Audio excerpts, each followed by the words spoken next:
Kadamba news ಫಸ್ಟ್ಗೆ ಸ್ವಾಗತ. ಮುಖ್ಯಾಂಶಗಳು.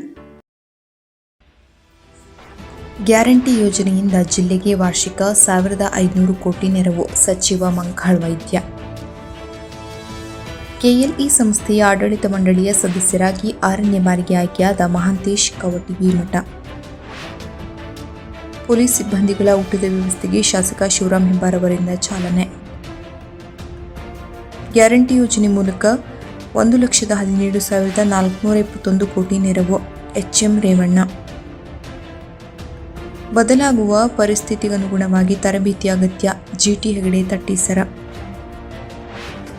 ಕವಲಕೊಪ್ಪ ಗ್ರಾಮ ಪಂಚಾಯತ್ ವ್ಯಾಪ್ತಿಯಲ್ಲಿ 1.30 ಕೋಟಿ ವೆಚ್ಚದಲ್ಲಿ ನಾನಾ ಅಭಿವೃದ್ಧಿ ಕಾಮಗಾರಿಗಳಿಗೆ ಶಾಸಕ ಶ್ರೀನಿವಾಸ್ ಮಾನೆಯವರಿಂದ ಭೂಮಿ ಪೂಜೆ. ಫೆಬ್ರವರಿ 15ರಂದು ಅಘನಾಶಿನಿ ಆರತಿ, ಅಧ್ಯಕ್ಷ ಉಪೇಂದ್ರ ಪೈ. ರಸ್ತೆಯಲ್ಲಿ ಅಕ್ರಮ ಗೇಟ್ ನಿರ್ಮಾಣಕ್ಕೆ ಗ್ರಾಮಸ್ಥರ ಆಕ್ರೋಶ. ಮಕ್ಕಳು ಕೀಳರಿಮೆಯನ್ನು ಬಿಟ್ಟು ಧೈರ್ಯದಿಂದ ಮುನ್ನುಗ್ಗಿದರೆ ಮಾತ್ರ ಜೀವನದಲ್ಲಿ ಯಶಸ್ಸು ಸಾಧ್ಯ. ಮೊಹಮ್ಮದ್ ಮುಜಾವರ್. ಜಿಲ್ಲೆಯಲ್ಲಿ ಪಂಚ ಗ್ಯಾರಂಟಿ ಯೋಜನೆಗಳ ಅನುಷ್ಠಾನದಿಂದ ಸಾರ್ವಜನಿಕರಿಗೆ ಪ್ರತಿ ವರ್ಷ 1,500 ಕೋಟಿ ಹಾಗೂ ರಾಜ್ಯದಲ್ಲಿ 50,000 ಕೋಟಿಯ ಪ್ರಯೋಜನವನ್ನು ಪಡೆಯುತ್ತಿದ್ದು ಜನತೆ ಸಂತಸದಲ್ಲಿದ್ದಾರೆ. ಸಾಮಾನ್ಯ ಜನತೆ ಸಂತೋಷದಲ್ಲಿದ್ದಾರೆ ಎಂದರೆ ಅದೇ ಅಭಿವೃದ್ಧಿಯ ಸೂಚಕ ಎಂದು ಮೀನುಗಾರಿಕೆ, ಬಂದರು ಮತ್ತು ಒಳನಾಡು ಜಲಸಾರಿಗೆ ಹಾಗೂ ಜಿಲ್ಲಾ ಉಸ್ತುವಾರಿ ಸಚಿವ ಮಂಕಾಳ್ ಎಸ್ ವೈದ್ಯ ಹೇಳಿದರು.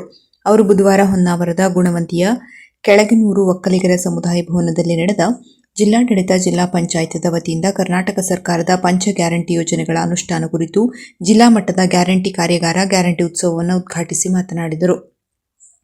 ಪಂಚ ಗ್ಯಾರಂಟಿ ಯೋಜನೆಗಳ ಅನುಷ್ಠಾನದಿಂದ ಸಾಮಾನ್ಯ ಬಡ ಜನರು ನೆಮ್ಮದಿಯಿಂದ ಜೀವನ ನಡೆಸುತ್ತಿದ್ದಾರೆ. ಯೋಜನೆಗಳ ಬಗ್ಗೆ ಎಷ್ಟೇ ಅಪಪ್ರಚಾರ ಮಾಡಿದರೂ ಯೋಜನೆಗಳನ್ನು ಯಶಸ್ವಿಯಾಗಿ ಅನುಷ್ಠಾನ ಮಾಡಲಾಗಿದೆ. ಜೊತೆಗೆ ಇತರೆ ಅಭಿವೃದ್ಧಿ ಕಾರ್ಯಗಳನ್ನು ಮಾಡಲಾಗುತ್ತಿದೆ. ಗ್ಯಾರಂಟಿ ಯೋಜನೆಗಳನ್ನು ದೇಶದ ಇತರೆ ರಾಜ್ಯಗಳು ನಕಲು ಮಾಡಿಕೊಳ್ಳುತ್ತಿವೆ. ರಾಜ್ಯದ ಈ ಯೋಜನೆಗಳು ಎಲ್ಲ ರಾಜ್ಯಗಳಿಗೂ ಮಾದರಿಯಾಗಿದೆ ಎಂದರು.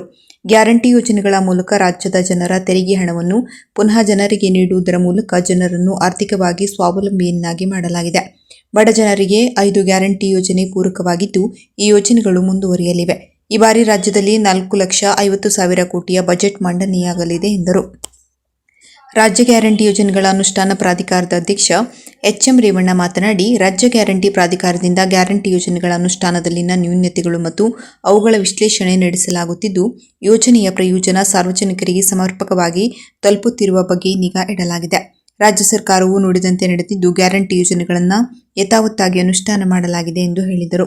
ಗ್ಯಾರಂಟಿ ಯೋಜನೆಯ ಕುರಿತಂತೆ ಸಾರ್ವಜನಿಕರಿಗೆ ಮಾಹಿತಿ ನೀಡಲು ಮೀಡಿಯಾ ಸೆಲ್ ರಚಿಸಲಾಗಿದ್ದು ಯೋಜನೆಯ ಬಗ್ಗೆ ವ್ಯಾಪಕ ಫಲಾನುಭವಿಗಳಿಂದಲೇ ಸತತ ವ್ಯಕ್ತಪಡಿಸಲು ಮನೆಗೆ 5 ಗ್ಯಾರಂಟಿ ಮನೆ ಮುಂದೆ ರಂಗೋಲಿ ಎಂಬ ಕಾರ್ಯಕ್ರಮವನ್ನು ರಾಜ್ಯಾದ್ಯಂತ ಆಯೋಜಿಸಲಾಗುವುದು ಎಂದ ಅವರು, ಈ ಯೋಜನೆಗಳು ಬಿಟ್ಟಿ ಭಾಗ್ಯ ಎನ್ನುವವರಿಗೆ ಇದು ಜನಪರ ಕಾರ್ಯಕ್ರಮವಾಗಿದ್ದು ನಮ್ಮ ಹಕ್ಕು ನಮಗೆ ತಲುಪಿದೆ ಎಂದು ಫಲಾನುಭವಿಗಳು ಹೇಳಬೇಕು ಎಂದರು. ಗ್ಯಾರಂಟಿ ಯೋಜನೆಗಳ ಅನುಷ್ಠಾನ ಪ್ರಾಧಿಕಾರದ ರಾಜ್ಯ ಉಪಾಧ್ಯಕ್ಷ ಎಸ್ಆರ್ ಪಾಟೀಲ್ ಮಾತನಾಡಿ, ಜಿಲ್ಲೆಯು ಬಹುತೇಕ ಗುಡ್ಡಗಾಡು ಪ್ರದೇಶ ಹೊಂದಿದರೂ ಕೂಡ ಅಧಿಕಾರಿ, ಸಿಬ್ಬಂದಿಗಳು ಹಾಗೂ ಗ್ಯಾರಂಟಿ ಯೋಜನೆಗಳ ಸಮಿತಿ ಸದಸ್ಯರು ಉತ್ತಮವಾಗಿ ಕಾರ್ಯನಿರ್ವಹಿಸಿದ್ದಾರೆ. ಜನರಿಗೆ ನೀಡಿದ ಆಶ್ವಾಸನೆ ಈಡೇರಿಸಲಾಗಿದೆ. ಗ್ಯಾರಂಟಿ ಯೋಜನೆಗಳ ಮೂಲಕ ಜನರು ಸ್ವಾಭಿಮಾನದ ಬದುಕು ಕಟ್ಟಿಕೊಳ್ಳಲು ಪೂರಕವಾಗಿದೆ ಎಂದರು. ಕಾರ್ಯಕ್ರಮದಲ್ಲಿ ಜಿಲ್ಲಾಧಿಕಾರಿ ಕೆ ಲಕ್ಷ್ಮೀಪ್ರಿಯ, ಜಿಲ್ಲಾ ಪಂಚಾಯತ್ ಮುಖ್ಯ ಕಾರ್ಯನಿರ್ವಹಣಾಧಿಕಾರಿ ಡಾಕ್ಟರ್ ದಿಲೀಶ್ ಶಶಿ, ಜಿಲ್ಲಾ ಪೊಲೀಸ್ ವರಿಷ್ಠಾಧಿಕಾರಿ ದೀಪನ್ ಎಮ್ಮನ್, ಜಿಲ್ಲಾ ಗ್ಯಾರಂಟಿ ಯೋಜನೆಗಳ ಅನುಷ್ಠಾನ ಪ್ರಾಧಿಕಾರದ ಉಪಾಧ್ಯಕ್ಷರಾದ ಜನಾರ್ದನ್ ಕುಪ್ಪದೇವಾಡಿಗ, ಪುರುಷೋತ್ತಮ ದೇವಪ್ಪ ನಾಯ್ಕ್ ಸೇರಿದಂತೆ ಅನೇಕರು ಹಾಜರಿದ್ದರು. ಪ್ರತಿಷ್ಠಿತ ಕರ್ನಾಟಕ ಲಿಂಗಾಯತ ಶಿಕ್ಷಣ ಸಂಸ್ಥೆಯ ಆಡಳಿತ ಮಂಡಳಿಯ ಸದಸ್ಯರಾಗಿ 6ನೇ ಬಾರಿಗೆ ಅವಿರೋಧವಾಗಿ ಆಯ್ಕೆಯಾಗಿರುವ ಮಾಜಿ ವಿಧಾನ ಪರಿಷತ್ ಸದಸ್ಯರಾದ ಶ್ರೀ ಮಹಾಂತೇಶ್ ಕವಟಗಿ ಮಠ ಅವರು ಹುಬ್ಬಳ್ಳಿಯ ರಂಭಾಪುರಿ ಮಠ ಕಲ್ಯಾಣ ಮಂಟಪದಲ್ಲಿ ನಗರದ ವೀರಶೈವ ಲಿಂಗಾಯತ ಸಮಾಜದ ವತಿಯಿಂದ ಸನ್ಮಾನಿಸಲಾಯಿತು.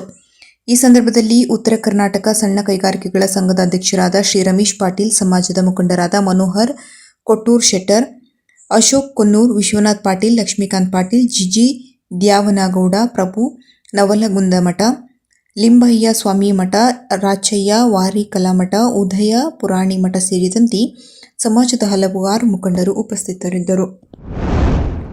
ಫೆಬ್ರವರಿ 12ರಂದು ಪಟ್ಟಣದ ಈಶ್ವರಿ ವಿಶ್ವವಿದ್ಯಾಲಯ ಆವರಣದಲ್ಲಿ ಪೊಲೀಸ್ ಇಲಾಖೆಯ ವತಿಯಿಂದ ಜಾತ್ರಾ ಮಹೋತ್ಸವದ ಸಂದರ್ಭದಲ್ಲಿ ಕರ್ತವ್ಯ ನಿರ್ವಹಿಸುತ್ತಿರುವ ಪೊಲೀಸ್ ಸಿಬ್ಬಂದಿಗಳಿಗೆ ಊಟದ ವ್ಯವಸ್ಥೆ ಕಲ್ಪಿಸಲಾಗಿದ್ದು, ಈ ಊಟದ ಸೇವೆಗೆ ಶಾಸಕ ಶಿವರಾಮ್ ಹೆಬ್ಬಾರ್ ಅವರು ಗುರುವಾರ ಚಾಲನೆ ನೀಡಿದರು.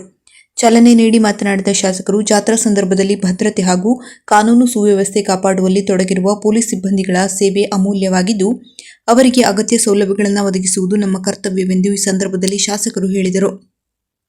ಹಬ್ಬದ ದಿನಗಳಲ್ಲಿ ನಿರಂತರ ಕರ್ತವ್ಯ ನಿರ್ವಹಿಸುತ್ತಿರುವ ಸಿಬ್ಬಂದಿಗಳಿಗಾಗಿ ಸಮರ್ಪಕ ಆಹಾರದ ವ್ಯವಸ್ಥೆ ಕಲ್ಪಿಸಿರುವುದು ಶ್ಲಾಘನೀಯ ಕಾರ್ಯವಾಗಿದ್ದು, ಇದರಿಂದ ಅವರಿಗೆ ಉತ್ತೇಜನ ಸಿಗಲಿದೆ ಎಂದು ಹೇಳಿ ಅಭಿಪ್ರಾಯಪಟ್ಟರು. ಈ ಸಂದರ್ಭದಲ್ಲಿ ಪೊಲೀಸ್ ಇಲಾಖೆಯ ಅಧಿಕಾರಿಗಳು, ಸಿಬ್ಬಂದಿಗಳು ಹಾಗೂ ಸ್ಥಳೀಯ ಗಣ್ಯರು ಉಪಸ್ಥಿತರಿದ್ದರು. ಪಂಚ ಗ್ಯಾರಂಟಿ ಯೋಜನೆಗಳ ಮೂಲಕ ರಾಜ್ಯದಲ್ಲಿ ಇದುವರೆಗೆ ಒಟ್ಟು 1,17,421 ಕೋಟಿ ರೂಪಾಯಿ ಮೊತ್ತವನ್ನು ಮಧ್ಯಮವರ್ತಿಗಳಿಲ್ಲದೆ ನೇರವಾಗಿ ಫಲಾನುಭವಿಗಳ ಖಾತೆಗೆ ಪಾವತಿಸಲಾಗಿದೆ ಎಂದು ಕರ್ನಾಟಕ ರಾಜ್ಯ ಪಂಚ ಗ್ಯಾರಂಟಿ ಅನುಷ್ಠಾನ ಪ್ರಾಧಿಕಾರದ ಅಧ್ಯಕ್ಷ ಎಚ್.ಎಂ. ರೇವಣ್ಣ ಹೇಳಿದರು. ಅವರು ಬುಧವಾರ ಹೊನ್ನಾವರದಲ್ಲಿ ನಡೆದ ಪತ್ರಿಕಾಗೋಷ್ಠಿಯಲ್ಲಿ ಮಾತನಾಡಿದರು. ಮಹಿಳೆಯರು ಸರ್ಕಾರಿ ಬಸ್ಗಳಲ್ಲಿ ಉಚಿತವಾಗಿ ಸಂಚರಿಸುವ ಶಕ್ತಿ ಯೋಜನೆಯಡಿ ರಾಜ್ಯದಲ್ಲಿ 668 ಕೋಟಿ ಮಹಿಳೆಯರು ಪ್ರಯಾಣ ಮಾಡುವ ಮೂಲಕ ಗಿನ್ನಿಸ್ ದಾಖಲೆಗೆ ಸೇರ್ಪಡೆಯಾಗಿದ್ದು, 17,360 ಕೋಟಿ ವೆಚ್ಚದ ಉಚಿತ ಟಿಕೆಟ್ಗಳನ್ನು ವಿತರಿಸಲಾಗಿದೆ. ಉತ್ತರ ಕನ್ನಡ ಜಿಲ್ಲೆಯಲ್ಲಿ 17.73 ಕೋಟಿ ಫಲಾನುಭವಿಗಳು ಸಂಚರಿಸಿದ್ದು, 532 ಕೋಟಿ ವೆಚ್ಚದ ಉಚಿತ ಬಸ್ ಟಿಕೆಟ್ ವಿತರಿಸಲಾಗಿದ್ದು, ಶಕ್ತಿ ಯೋಜನೆಯು ಅತ್ಯಂತ ಯಶಸ್ವಿಯಾಗಿದ್ದು, ಹೊಸದಾಗಿ 5,000 ಬಸ್ಗಳನ್ನು ಖರೀದಿ ಮಾಡುವುದರ ಜೊತೆಗೆ ಚಾಲಕ ನಿರ್ವಾಹಕರ ನೇಮಕಾತಿಯನ್ನು ಕೂಡ ನಡೆಸಲಾಗಿದ್ದು, ಅಗತ್ಯವಿರುವ ಹೆಚ್ಚುವರಿ ಬಸ್ಗಳ ಖರೀದಿ ಮಾಡಲಾಗುವುದು ಎಂದರು. ರಾಜ್ಯದಲ್ಲಿ ಅನ್ನಭಾಗ್ಯ ಯೋಜನೆಯಡಿ 72,002 ಕೋಟಿ ಫಲಾನುಭವಿಗಳು ನೋಂದಣಿಯಾಗಿದ್ದು, ಇದಕ್ಕೆ ಉತ್ತರ ಕನ್ನಡ ಜಿಲ್ಲೆಯಲ್ಲಿ 1.8 ಕೋಟಿ ಫಲಾನುಭವಿಗಳು ಈ ಯೋಜನೆಯ ಪ್ರಯೋಜನವನ್ನು ಪಡೆದುಕೊಳ್ಳುತ್ತಿದ್ದು, 303.7 ಕೋಟಿ ವೆಚ್ಚದ ಉಚಿತ ಅಕ್ಕಿಯನ್ನು ವಿತರಿಸಲಾಗಿದೆ. ಗೃಹ ಬಳಕೆಗಾಗಿ ಪ್ರತಿ ಕುಟುಂಬಕ್ಕೆ 200 ಯೂನಿಟ್ವರೆಗೆ ಉಚಿತ ವಿದ್ಯುತ್ ಸೌಲಭ್ಯ ಒದಗಿಸುವ ಗೃಹ ಜ್ಯೋತಿ ಯೋಜನೆಯಡಿ ರಾಜ್ಯದಲ್ಲಿ 1.65 ಕೋಟಿ ಫಲಾನುಭವಿಗಳಿದ್ದು, 22,039 ಕೋಟಿ ರೂಪಾಯಿ ಉಚಿತ ವಿದ್ಯುತ್ ಸರಬರಾಜು ಮಾಡಲಾಗುತ್ತಿದ್ದು, ಉತ್ತರ ಕನ್ನಡ ಜಿಲ್ಲೆಯಲ್ಲಿ 3,85,739 ಕುಟುಂಬಗಳಿಗೆ 505.32 ಕೋಟಿ ರೂಪಾಯಿ ಮೊತ್ತದ ಉಚಿತ ವಿದ್ಯುತ್ ಸರಬರಾಜು ಮಾಡಲಾಗಿದೆ ಎಂದರು. ಈ ಸಂದರ್ಭದಲ್ಲಿ ಮೀನುಗಾರಿಕೆ, ಬಂದರು ಮತ್ತು ಒಳನಾಡು ಜಲಸಾರಿಗೆ ಹಾಗೂ ಜಿಲ್ಲಾ ಉಸ್ತುವಾರಿ ಸಚಿವ ಮಂಕಾಳ ಎಸ್. ವೈದ್ಯ, ಗ್ಯಾರಂಟಿ ಯೋಜನೆಗಳ ಪ್ರಾಧಿಕಾರದ ರಾಜ್ಯ ಉಪಾಧ್ಯಕ್ಷರಾದ ಎಸ್.ಆರ್. ಪಾಟೀಲ್, ಡಾ. ಪುಷ್ಪಾ ಅಮರನಾಥ್, ಜಿಲ್ಲಾ ಗ್ಯಾರಂಟಿ ಅನುಷ್ಠಾನ ಪ್ರಾಧಿಕಾರದ ಅಧ್ಯಕ್ಷ ಸತೀಶ್ ನಾಯ್ಕ್ ಮತ್ತಿತರರು ಹಾಜರಿದ್ದರು. ಬದಲಾಗುವ ಪರಿಸ್ಥಿತಿಗನುಗುಣವಾಗಿ ತರಬೇತಿ ಅಗತ್ಯ. ಸಹಕಾರ ಸಂಘಗಳ ನಿರ್ವಹಣೆಯು ಬದಲಾಗುತ್ತಿರುವ ಕಾಯ್ದೆ ಕಾನೂನುಗಳಿಗೆ ಅನುಗುಣವಾಗಿ ಇರಬೇಕು. ಇಲ್ಲದಿದ್ದಲ್ಲಿ ವಾಸ್ತವಿಕತೆಗೆ ಹತ್ತಿರವಾಗಿ ವ್ಯವಹರಿಸುವುದು ಕಷ್ಟಸಾಧ್ಯ ಎಂದು ಟಿಎಂಎಸ್ ಅಧ್ಯಕ್ಷ ಜಿಟಿ ಹೆಗಡೆ ತಟ್ಟಿಸರ ಹೇಳಿದರು. ಅವರು ಮಂಗಳವಾರ ಟಿಎಂಎಸ್ ಸಭಾಭವನದಲ್ಲಿ ಕರ್ನಾಟಕ ರಾಜ್ಯ ಸರ್ಕಾರ ಮಹಾಮಂಡಳ, ಉತ್ತರ ಕನ್ನಡ ಜಿಲ್ಲಾ ಸಹಕಾರ ಯೂನಿಯನ್ ಕುಮಟಾ, ಟಿಎಂಎಸ್, ಟಿಆರ್ಸಿ ಹಾಗೂ ಸಹಕಾರ ಇಲಾಖೆಯ ಸಂಯುಕ್ತ ಆಶ್ರಯದಲ್ಲಿ ನಡೆದ ಸಹಕಾರ ಸಂಘ ಬ್ಯಾಂಕುಗಳ ಮುಖ್ಯ ಕಾರ್ಯನಿರ್ವಾಹಕ ಜಿಲ್ಲಾ ಮಟ್ಟದ ತರಬೇತಿ ಕಾರ್ಯಕ್ರಮ ಉದ್ಘಾಟಿಸಿ ಮಾತನಾಡಿದರು. ಬದಲಾಗುವ ಪರಿಸ್ಥಿತಿಗೆ ಅನುಗುಣವಾಗಿ ತರಬೇತಿ ಪಡೆದು ಕಾರ್ಯನಿರ್ವಹಿಸುವುದು ಸಹಕಾರ ಸಂಘಗಳ ಪರಿಣಾಮಕಾರಿ ಬೆಳವಣಿಗೆಗೆ ಸಹಾಯಕವಾಗಬಲ್ಲದು. ಇಂತಹ ಬದಲಾವಣೆಗಳನ್ನು ತರಲು ಕಾಲಕಾಲಕ್ಕೆ ನಡೆಯುವ ಮಾಹಿತಿ ಕಾರ್ಯಾಗಾರಗಳಿಂದ ಮಾತ್ರ ಸಾಧ್ಯ ಎಂದರು. ಮುಖ್ಯ ಅತಿಥಿಗಳಾಗಿ ಆಗಮಿಸಿದ್ದ ಕೆಡಿಸಿಸಿ ಬ್ಯಾಂಕ್ ನಿರ್ದೇಶಕ ಹಾಗೂ ಧಾರವಾಡ ಹಾಲು ಒಕ್ಕೂಟದ ಉಪಾಧ್ಯಕ್ಷ ಸುರೇಶ್ ಚಂದ್ರ ಹೆಗಡೆ ಕಶಿಯನ್ಮನಿ ಮಾತನಾಡಿ, ಸಹಕಾರ ವ್ಯವಸ್ಥೆಗೆ ನಮ್ಮ ಜಿಲ್ಲೆ ಮಾದರಿಯಾದ ಜಿಲ್ಲೆಯಾಗಿದ್ದು, ಆದರೆ ಪ್ರಸ್ತುತ ಅತಿಯಾದ ರಾಜಕೀಯ ಮಧ್ಯಪ್ರವೇಶದಿಂದ ಈ ವ್ಯವಸ್ಥೆಗೆ ಕಾಯಕಲ್ಪ ನೀಡುವ ಪರಿಸ್ಥಿತಿ ಬಂದೊದಗಿದೆ. ಹಿರಿಯ ಸಹಕಾರಿಗಳ ಆಶೋತ್ತರಗಳನ್ನು, ತತ್ವಾದರ್ಶಗಳನ್ನು ಮರುಸ್ಥಾಪಿಸಿ ಸಹಕಾರ ವ್ಯವಸ್ಥೆಯ ಘನತೆಯನ್ನು ಕಾಪಾಡುವುದು ನಮ್ಮೆಲ್ಲರಿಗೆ ಇಂದಿನ ಅನಿವಾರ್ಯತೆಯಾಗಿದೆ ಎಂದರು. ಸಹಕಾರ ಸಂಘಗಳ ಸಹಾಯಕ ನಿಬಂಧಕರಾದ ಅಜಿತ್ ಶಿರಹಟ್ಟಿ, ಟಿಎಸ್ಎಸ್ ಅಧ್ಯಕ್ಷ ಗೋಪಾಲಕೃಷ್ಣ ವೈದ್ಯ ಮಾತನಾಡಿದರು. ಸಂಪನ್ಮೂಲ ವ್ಯಕ್ತಿಗಳಾಗಿ ಆಗಮಿಸಿದ್ದ ಸಹಕಾರ ಸಂಘಗಳ ಲೆಕ್ಕ ಪರಿಶೋಧನಾ ಇಲಾಖೆಯ ವಿಶ್ರಾಂತ ಜಂಟಿ ನಿರ್ದೇಶಕರಾದ ಮಂಜುನಾಥ್ ಹೆಗಡೆ, ಸಹಕಾರ ಸಂಘಗಳ ದಾಖಲೆ ನಿರ್ವಹಣೆಯ ಕುರಿತು ಹಾಗೂ ಸಿಬ್ಬಂದಿಗಳ ವಿಷಯ ಕುರಿತು ತರಬೇತಿ ನೀಡಿದರು. ಯಶಸ್ವಿನಿ ಯೋಜನೆಯ ಜಿಲ್ಲಾ ಸಂಚಾಲಕರಾದ ಗಜೇಂದ್ರ ಪಾಲನ್ಕರ್ ಯಶಸ್ವಿ ಯೋಜನೆಯ ಅನುಷ್ಠಾನ ಕುರಿತು ಮಾಹಿತಿ ನೀಡಿದರು. ಜಿಲ್ಲಾ ಸಹಕಾರಿ ಯೂನಿಯನ್ನಿನ ನಿರ್ದೇಶಕ ಮಹೇಂದ್ರ ಭಟ್ಟ ಸಾಲೆಕೊಪ್ಪ ಅಧ್ಯಕ್ಷತೆ ವಹಿಸಿದ್ದರು. ವೇದಿಕೆಯಲ್ಲಿ ಕೆಡಿಸಿಸಿ ಬ್ಯಾಂಕ್ ನಿರ್ದೇಶಕ ರವಿ ಗಜಾನನ್ ಹೆಗಡೆ ಹುಳಗೋಳ, ಸಹಕಾರ ಸಂಘಗಳ ಮಾರಾಟಾಧಿಕಾರಿ ಬಿಡಿ ಡಿಸೋಜಾ, ಟಿಎಂಎಸ್ ಮುಖ್ಯ ಕಾರ್ಯನಿರ್ವಾಹಕ ವಿನಯ್ ಹೆಗಡೆ ಮಂಡಿಮನಿ ಉಪಸ್ಥಿತರಿದ್ದರು. ರಶ್ಮಿ ಹೆಗಡೆ ಪ್ರಾರ್ಥಿಸಿದರು. ಟಿಆರ್ಸಿಯ ಜಿಜಿ ಹೆಗಡೆ ಕುರುವಣಿಗೆ ಸ್ವಾಗತಿಸಿದರು. ಟಿಆರ್ಸಿ ಮುಖ್ಯ ಕಾರ್ಯನಿರ್ವಾಹಕ ಕಿರಣ್ ಭಟ್ ಮಾವಿನಕೊಪ್ಪ ಹಾಗೂ ತಟ್ಟಿಸರ ಸೊಸೈಟಿ ಮುಖ್ಯ ಕಾರ್ಯನಿರ್ವಾಹಕ ಜಿವಿ ಭಟ್ ಅತಿಥಿಗಳಿಗೆ ಪುಸ್ತಕ ನೀಡಿ ಗೌರವಿಸಿದರು. ಕುಮಟಾ ಯೂನಿಯನ್ ಮುಖ್ಯ ಕಾರ್ಯನಿರ್ವಹಣಾಧಿಕಾರಿ ಗೋಪಾಲ ನಾಯಕ್ ಕಾರ್ಯಕ್ರಮ ನಿರೂಪಿಸಿದರು. ಕಾರ್ಯಕ್ರಮದಲ್ಲಿ 100ಕ್ಕೂ ಹೆಚ್ಚು ಸಹಕಾರ ಸಂಘಗಳ ಮುಖ್ಯ ಕಾರ್ಯನಿರ್ವಾಹಕರು ಪಾಲ್ಗೊಂಡು ತರಬೇತಿಯ ಪ್ರಯೋಜನ ಪಡೆದರು. ಹನಗಲ್ ತಾಲೂಕಿನ ಕೆಲವರಕೊಪ್ಪ ಗ್ರಾಮ ಪಂಚಾಯತ್ ವ್ಯಾಪ್ತಿಯಲ್ಲಿ 1.30 ಕೋಟಿ ವೆಚ್ಚದಲ್ಲಿ ನಾನಾ ಅಭಿವೃದ್ಧಿ ಕಾಮಗಾರಿಗಳಿಗೆ ಶಾಸಕ ಶ್ರೀನಿವಾಸ್ ಮಾನೆಂಬ ಭೂಮಿ ಪೂಜೆ ನೆರವೇರಿಸಿದರು. ಕರೇಕ್ಯಾತನಹಳ್ಳಿ ಗ್ರಾಮದಲ್ಲಿ 55 ಲಕ್ಷ, ಬ್ಯಾತನಾಳ ಗ್ರಾಮದಲ್ಲಿ 30 ಲಕ್ಷ, ಮಾಳಾಪುರ ಗ್ರಾಮದಲ್ಲಿ 30 ಲಕ್ಷ, ಕೆಲ್ಲವರಕೊಪ್ಪ ಗ್ರಾಮದಲ್ಲಿ 15 ಲಕ್ಷ ವೆಚ್ಚದಲ್ಲಿ ರಸ್ತೆ ಅಭಿವೃದ್ಧಿ, ಸಿಸಿ ರಸ್ತೆ, ಸಿಡಿ ನಿರ್ಮಾಣ ಸೇರಿದಂತೆ ನಾನಾ ಅಭಿವೃದ್ಧಿ ಕಾಮಗಾರಿಗಳಿಗೆ ಈ ಸಂದರ್ಭದಲ್ಲಿ ಚಾಲನೆ ನೀಡಿದರು. ತಾಲೂಕಿನ ಜೀವನಾಡಿ ಧರ್ಮ ಜಲಾಶಯದ ಕಾಲುವೆ ಜಾಲ ಹೂಳೆತ್ತುವ ಕಾಮಗಾರಿಗೆ 50 ಕೋಟಿ ವೆಚ್ಚದಲ್ಲಿ ಈಗಾಗಲೇ ಚಾಲನೆ ನೀಡಲಾಗಿದೆ. ಕಾಲುವೆ ಹೂಳು ತುಂಬಿದ್ದರಿಂದ ಅಚ್ಚುಕಟ್ಟು ಪ್ರದೇಶದ ಕೆರೆಕಟ್ಟೆಗಳಿಗೆ ಸಮರ್ಪಕವಾಗಿ ನೀರು ಹರಿಸಲು ಸಾಧ್ಯವಾಗುತ್ತಿರಲಿಲ್ಲ. ಹಾಗಾಗಿ ಆದ್ಯತೆ ಮೇರೆಗೆ ಕಾಮಗಾರಿ ಕೈಗೊಳ್ಳಲಾಗಿದೆ. ತಾಲೂಕಿನ ರಸ್ತೆಗಳ ಸುಧಾರಣೆಗೂ 50 ಕೋಟಿ ವೆಚ್ಚದಲ್ಲಿ ಚಾಲನೆ ನೀಡಲಾಗಿದೆ. ತಾಲೂಕಿಗೆ ವಾರ್ಷಿಕ 250 ಕೋಟಿ ಆರ್ಥಿಕ ನೆರವು ಪಂಚ ಗ್ಯಾರಂಟಿ ಯೋಜನೆಗಳ ಮೂಲಕ ಸಿಗುತ್ತಿದ್ದು, ಜನಕಲ್ಯಾಣ ಕಾರ್ಯಕ್ರಮಗಳ ಜೊತೆಗೆ ಅಭಿವೃದ್ಧಿಗೂ ಒತ್ತು ನೀಡಲಾಗುತ್ತಿದೆ ಎಂದು ಈ ಸಂದರ್ಭದಲ್ಲಿ ಶಾಸಕ ಮಾನೆ ತಿಳಿಸಿದರು.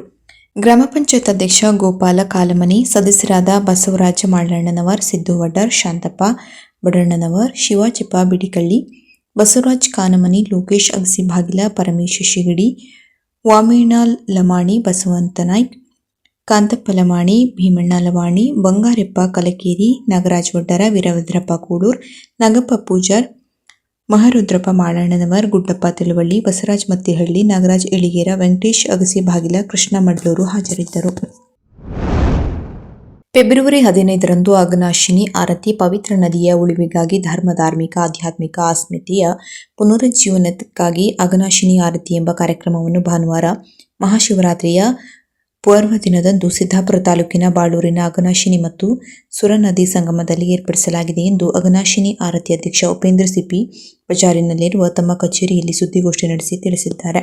ಅಲ್ಲದೆ ಈ ಕಾರ್ಯಕ್ರಮದಲ್ಲಿ ದಿವ್ಯ ಉಪಸ್ಥಿತಿ ಮತ್ತು ಆಶೀರ್ವಚನ ಶ್ರೀಮದ್ ಜಗದ್ಗುರು ಶಂಕರಾಚಾರ್ಯ, ಶ್ರೀಮದ್ ಮಾಧವಾನಂದ ಭಾರತಿ ಮಹಾಸ್ವಾಮೀಜಿ, ಶ್ರೀ ಸಂಸ್ಥಾನ ಶ್ರೀಮನ್ನಿ ಮಾವುಮಠ ಇವರಿಂದ ನಡೆಯಲಿದ್ದು ಹಾಗೂ ಸಂಸದರಾದ ವಿಶ್ವೇಶ್ವರ ಹೆಗಡೆ ಕಾಗೇರಿ ಹಾಗೂ ಶಾಸಕರಾದ ಭೀಮಣ್ಣ ಟಿ ನಾಯ್ಕ್ ಈ ಕಾರ್ಯಕ್ರಮದಲ್ಲಿ ಉಪಸ್ಥಿತರಿರಲಿದ್ದಾರೆಂದು ಹೇಳಿದರು.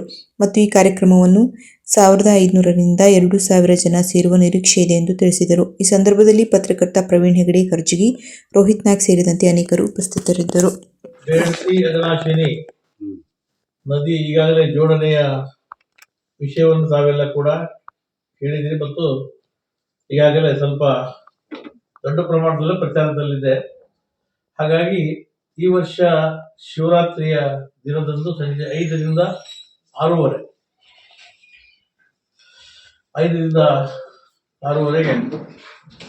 ಅಘನಾಶಿನಿ ಸಂಗಮ ಬಾಳೂರಿನಲ್ಲಿ ಅಘನಾಶಿನಿಯ ಪೂಜೆ ಮಾಡುವುದರ ಮುಖಾಂತರ ಸಂಗಮದಲ್ಲಿ ಅವತ್ತು ದಿವ್ಯ ಉಪಸ್ಥಿತಿ ಮತ್ತು ಆಶೀರ್ವಚನವನ್ನು ನೀಡಲಿದ್ದಾರೆ.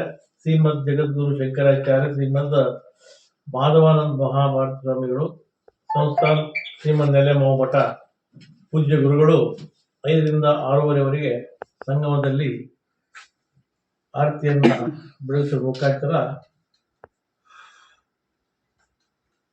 ಆ ಭಾಗದ ಎಲ್ಲ ಸಂಘ ಸಂಸ್ಥೆಗಳು, ಜನಪ್ರತಿನಿಧಿಗಳು, ಹಿರಿಯರು, ಅನೇಕ ದೇವಸ್ಥಾನ ಧಾರ್ಮಿಕ ಸಮಾಜದ ಮುಖಂಡರು ಎಲ್ಲರೂ ಕೂಡ ಭಾಗವಹಿಸಲಿದ್ದಾರೆ. ಹಾಗಾಗಿ ತಮ್ಮ ಮೂಲಕ ನಾವು ವಿನಂತಿಸಿಕೊಳ್ಳುವುದೇನೆಂದರೆ, ನಮ್ಮ ಇವತ್ತು ಸಹಸ್ರಲಿಂಗ ಇರಬಹುದು, ಸ್ವರ್ಣೋಲಿಯ ಮಹಾಸಂಸ್ಥಾನ ಇರಬಹುದು, ಹೀಗೆ ಬಾಳೂರಿನ ಸಂಗಮೇಶ್ವರ ದೇವರು ಬಾಳೂರು,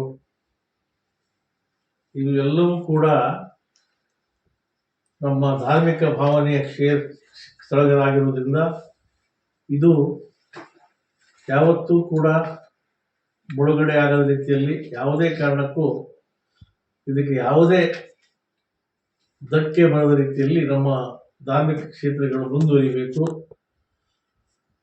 ಸನಾತನ ಹಿಂದೂ ಧರ್ಮದ ಪರಂಪರೆ ಮತ್ತು ನದಿಗಳಿಗೆ ಇದ್ದಂಥ ಮಹತ್ವವನ್ನ ಹಾಗೂ ಪರಿಸರಕ್ಕೆ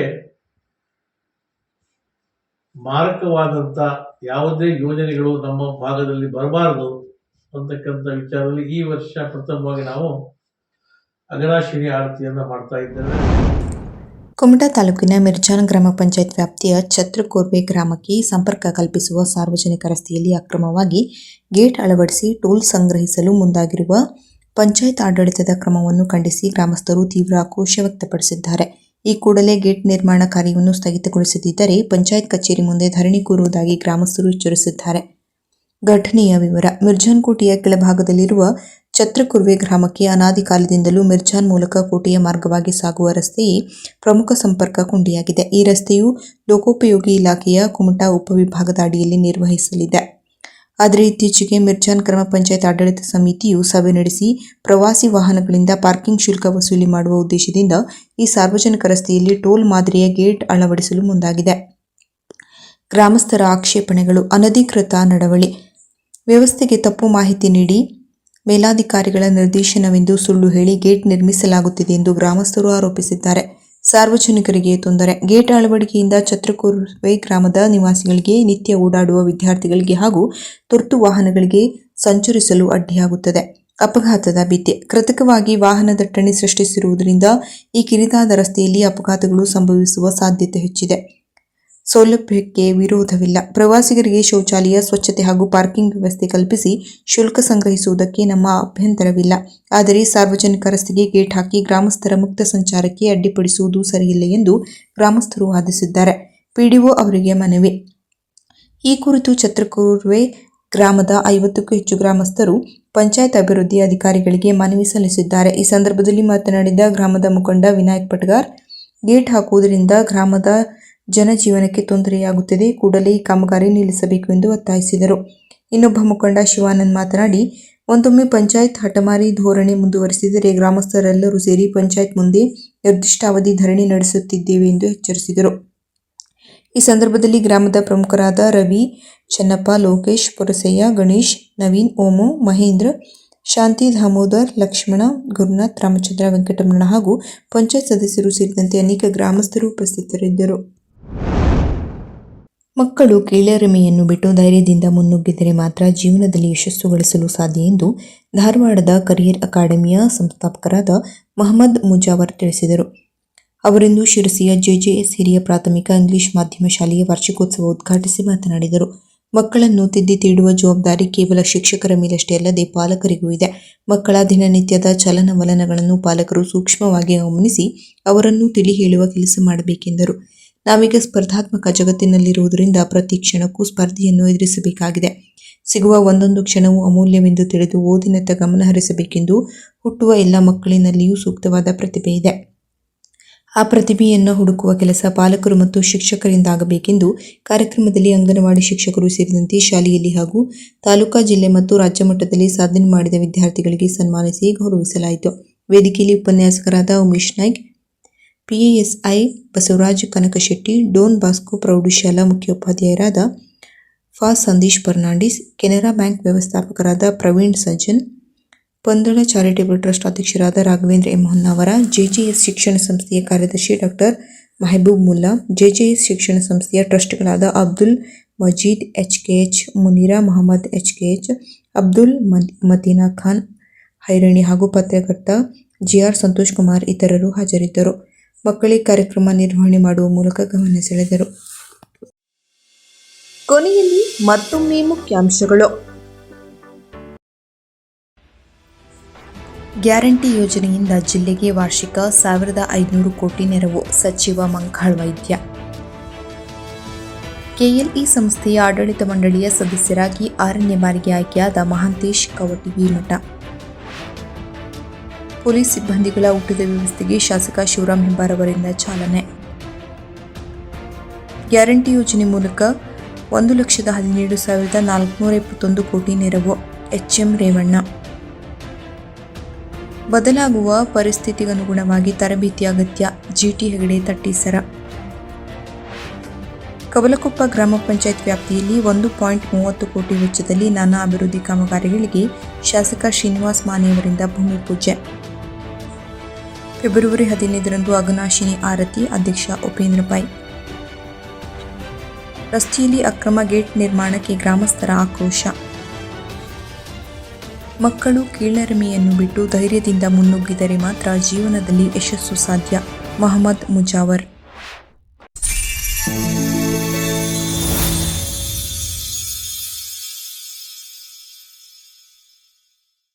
ಕದಂಬ ನ್ಯೂಸ್ ಫಸ್ಟ್, ನಿರ್ಭೀತಿಯಿಂದ ನಿಮ್ಮ ಪರವಾಗಿ.